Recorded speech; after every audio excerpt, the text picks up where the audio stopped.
All right, this is about the ArriveCAN app. It's pretty hot and heavy. These two public employees are really in the hot seat. It's, well, just check it out.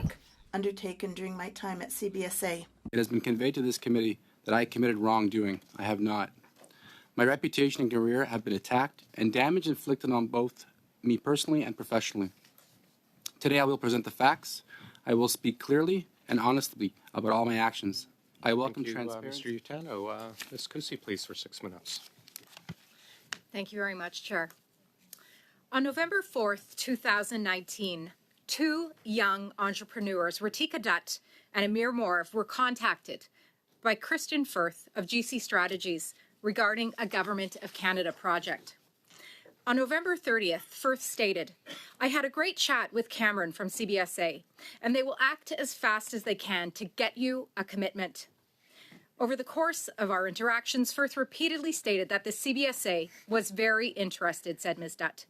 Firth repeatedly communicated that Cameron MacDonald would need to receive benefits as consideration for his role and influence in bringing Bottler, their company, to the Government of Canada. Firth stated that MacDonald had then CBSA President John Oswoski's ear, and that for Cameron, it's more than credit. I just want to be sure that he's taken care of. The principals met with MacDonald several times.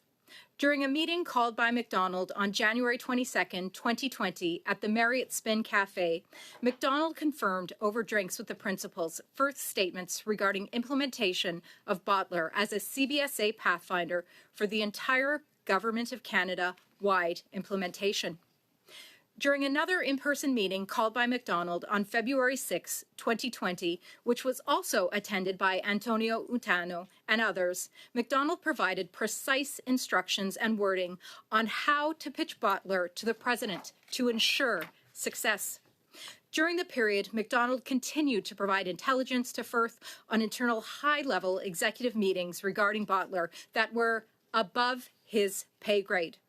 MacDonald provided direct instructions to be provided via Firth to Bottler and the principals in order to guide interactions with other CBSA employees. MacDonald also assigned work delegated to him by his superiors to Bottler for completion at the last minute.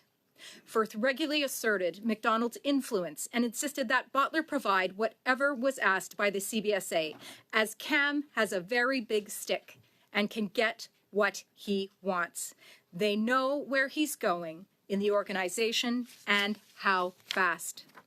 Over multiple years of interactions with both Firth and the CBSA mid-management, it has become evident that conscious efforts are made by both parties to isolate and control the flow and narrative of information to the CBSA executive leadership. In this instance, the leadership is defined as the agency's president, vice president, and C-level executives. As early as November 2019, while Firth was actively communicating messages from MacDonald to Bottler, as discussed earlier, Firth stated that the Vice President, Doan, doesn't know that we've been communicating back and forth with Cameron. Firth, on behalf of MacDonald, intervened on multiple occasions when Duff communicated important information with Oswoski that was targeted at the ministerial and deputy ministerial levels. Imagine that you are a young entrepreneur. You've been promised by your contact that the sky is the limit. Your concept, your technology can be implemented across the entire Government of Canada because he knows the man. The man works together with your contact to create magic. The man who has contacts, who knows what he wants. The man who owns a chalet. Or is it a cabin? We don't know. Picture now that you enter into what you thought was a contract. You'll work hand in hand to create your idea across government. And what do you have to worry about? It's the Government of Canada. But suddenly, things start to go wrong. You complete some work. You complete some more work, but you don't get paid. So you inquire. You do a little digging, and you're concerned by what you find. So what do? You do the right thing. You file a complaint, because when you file a complaint, it will be taken seriously. It will go through the right channels, and it will be addressed because it's the Government of Canada. Or will it? So, Mr. Tanu, what did you do when you received the first misconduct report? Thank you for the question. Mr. Chair, the email from Ms. Dutt on September 27th was not a report, but rather an email. And it raised two issues, as I indicated in my opening statement. One was a delayed payment matter, and the other one was a concern about Bottler's relationship with their partnership between GCS, Dalian Craddox, and Bottler AI. Nothing more. There were no allegations. I've actually provided the email in this package for reference. In fact, I was aware of the email when it first came in and knew that my team was addressing it. And within 24 hours, we successfully resolved the issues. So much so that Ms. Dutt sent a follow-up email, which I also included in this package, the next day, expressing her gratitude and giving the nature of the email and the prompt resolution.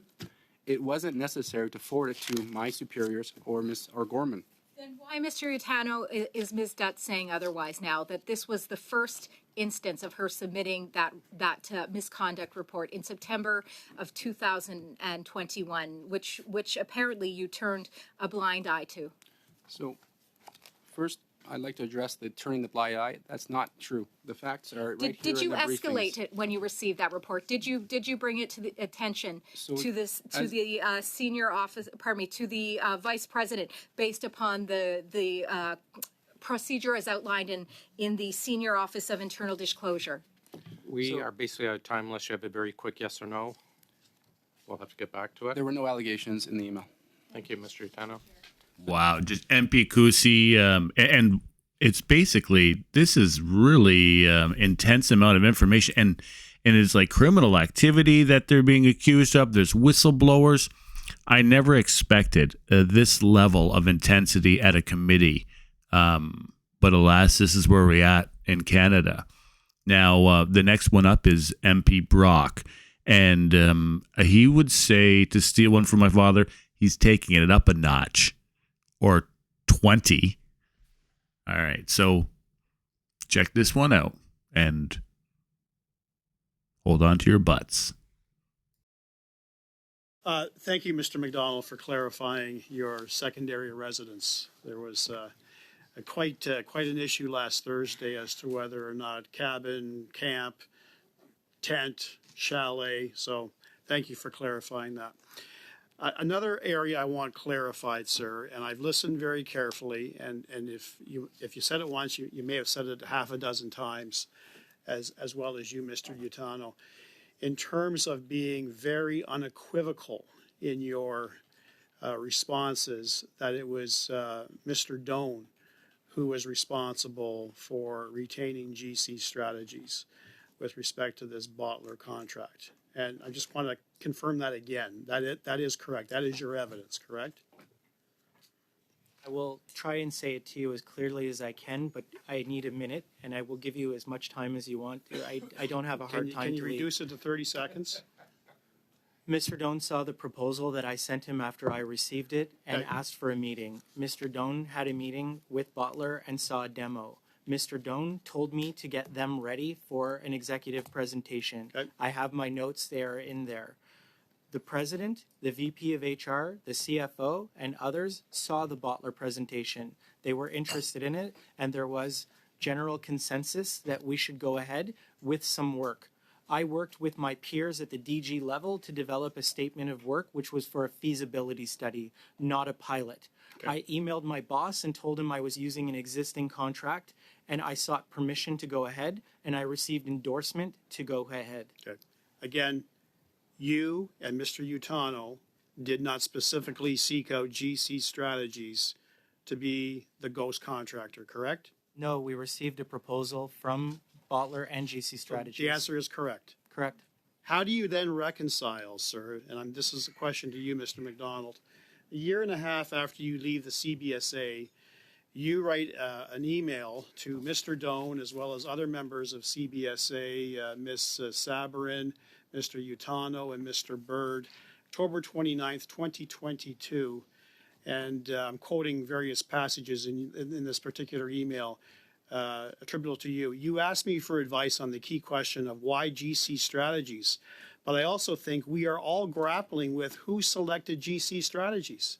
If you're so unequivocal today, November the 7th, 2023, why were you equivocal on the 29th of October, 2022? As I explained, Mr. Chair, I wrote that email to Mindone after I had been threatened. I wrote that email trying to give Mindone words Okay, that thank you. he could use at this committee. Thank you. I'm going to caution you as well, sir. If you don't want to answer this, I can understand your lawyers are present, but there is some really damning information in this email, which in my view, as a former prosecutor, encroaches upon criminal law in terms of interfering with witness testimonies. You're actually specifically coaching them on what to say with anticipated questions put to them. I'll give you some examples.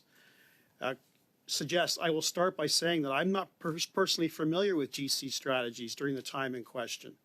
If pressed, come on, we want some accountability here. Who decided? How did this company get a contract for almost $9 million?